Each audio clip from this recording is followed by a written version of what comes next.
Hello everyone. Today we are going to see about Unit 4 in database management system, that is transactions. Then today we are going to see about schedules. When you are going to start a process, means the scheduling of the process is very important. Mm, Definition of the schedule: a series of operation from one transaction to another transaction is known as schedule. It is used to preserve the order of the operation in each of the individual transactions. Then it will be divided into three types. First one is serial schedule, then second one is non-serial schedule, then fourth one is serializable schedule. Then first we are going to see about the serial schedule. The serial schedule is a type of schedule where one transaction is executed completely before starting of the another transaction.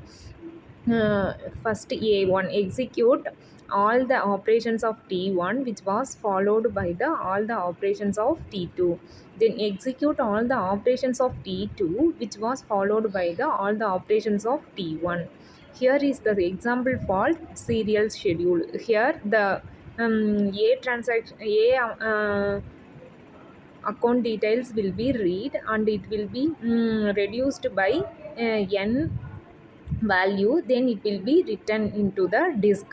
Then after that, read the value of B, then add that reduced value from the A transaction to B1, then it will write the B value in the disk. After T1 completes, the T2 transaction will be starts here. Here the A value finally return A value will be read by the transaction T2. Then some amount will be added to that A value, and it will be written into the disk. It will be followed a serial schedule. Then second will be also example for the serial schedule.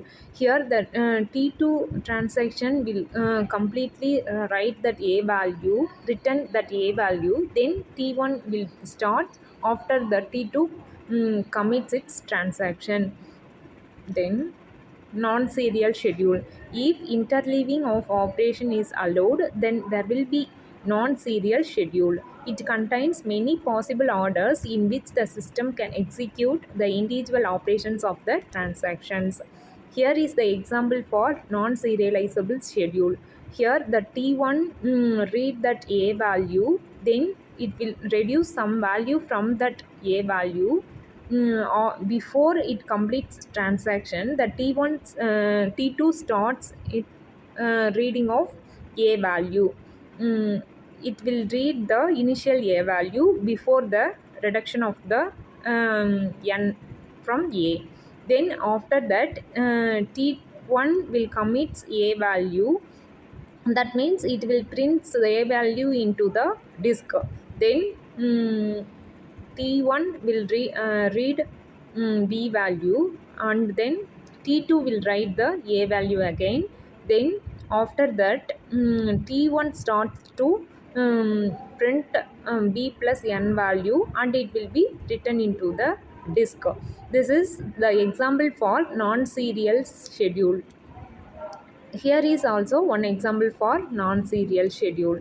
Then serializable schedule. The serializability of a schedule is used to find non-serial schedules that allow the transaction to execute concurrently without interfering with one another. It identifies which schedules are correct when executions of the transaction have interleaving of their operations. Then testing of serializability. Serialization graph is used to test the serializability of a schedule. Three condition it will holds three conditions. Ti tends to Tj. Create a new node. Ti tends to Tj if Ti executes write q before Tj executes read of q.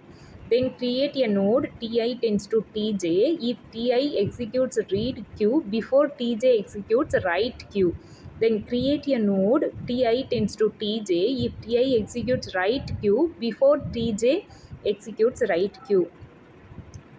Then this is the graph for checking whether the given transaction is serializable or non-serializable schedule.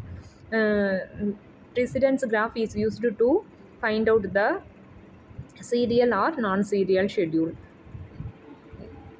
Precedence graph for schedule S, Ti tends to Tj. Here is the example for schedule. By using this precedence graph, I am going to check that the given schedule is serializable or non-serializable schedule. This is the final graph for that given schedule Ti. Then it will goes to T3, then again T3 will goes to T2, then T2 will connect with T1. The precedence graph for schedule S1 contains a cycle, so that the given schedule S1 is non-serializable. Then here is the example 2. Then precedence graph for schedule S2 will be T4, then it will goes to both T5 and T6, then T5 will ends with T6.